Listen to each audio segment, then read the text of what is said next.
to join, already part of the service, but he is under training. Sir and Dr. Chatterjee, it has been some time that I came to IIMC. The last year I had not come, but otherwise I had been here, and it was always nice to come and interact with fresh young people who dare to ask questions. Because generally, whenever we get an opportunity to speak, it is two people in the government mechanism in some rank and profile who wouldn't ask questions even if they wished to. The topic that I have been asked to share a few words on is governance and media. Governance and media is a vast, the scope of the topic is really vast. So I have chosen only one particular theme which would interest all of us, I guess. UNESCO in its 2005 decision of celebration of World Press Freedom Day had chosen governance and media as its topic, and one of the important sections that they tried to touch upon was that of corruption and transparency. The thinking being that corruption is the biggest obstacle to achieve whatever the Millennium Development Goals wish to achieve. And in that, journalists who try to investigate into corruption face a maximum threat. The reason being that there are corrupt officers and there are those who do not benefit because of these corrupt officers. Now, as for the corrupt officers, because it questions their legitimacy, so they are threatened. As for the beneficiaries who do not get as much as they should out of the schemes or whatever is designed for them, they are generally silent and they suffer as they are suffering, and sometimes it gets from bad to worse. So having said what I would like to share on is corruption and the issues of transparency and the role of media.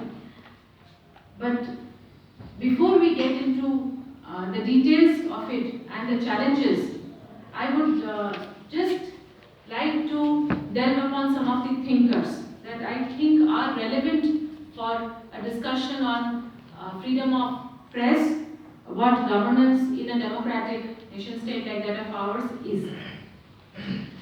I hope and I'm sure that some of you must have heard the name of a man called Bernard Mandeville. Anybody who has heard his name? Bernard Mandeville. Bernard Mandeville, as this is the American or the English way of pronouncing his name. Otherwise, he would be pronounced as Bernard de Mandeville. He was a Dutch man who fell in love with the English lady. He married her and stayed with her in England. That is why it is said that the English way of pronouncing his name is more appropriate, because he married the lady he loved, settled with her in London and produced his important works.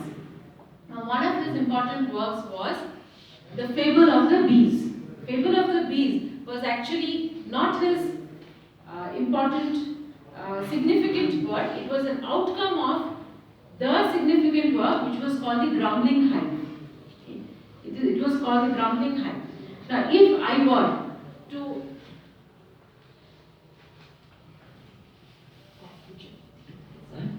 they are all chatting because used to. Okay.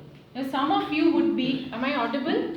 Some of you would be scoundrels, some of you would be thieves, some of you would be kings, bad kings, and some of you would be corrupt government officials.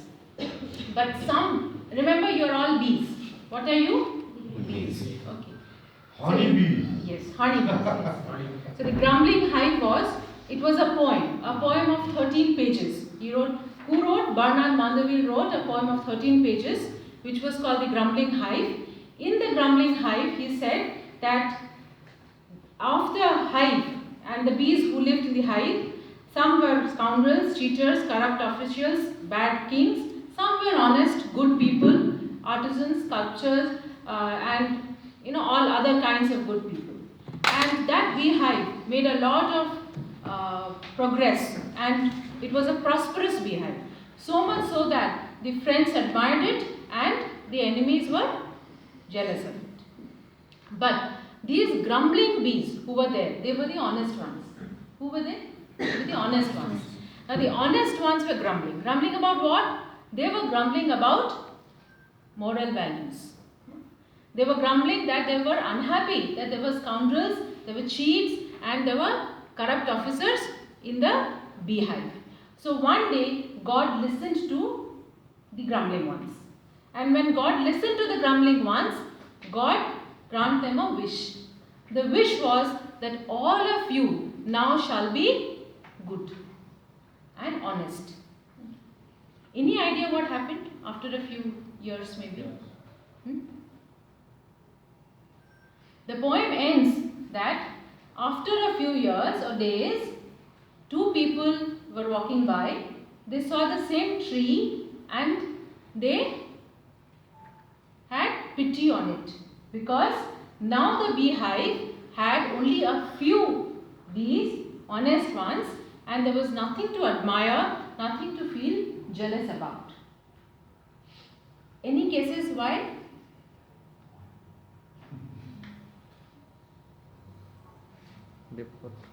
Because there were no scoundrels, there were no cheats, there was no bad king. There was no extra money with anybody, right? They were not corrupt, there was no extra money. Because there was no extra money, they didn't have any richness to display. Because there was nothing, no desire to display, no privileges, there was no need for artists, there was no need for sculptors or paintings. Because there were no scoundrels in society, there was no need for a prison. Because there was no need for a prison, you didn't need an architect. Because in the 1800s or 1700s, you needed architects for designing what? A prison.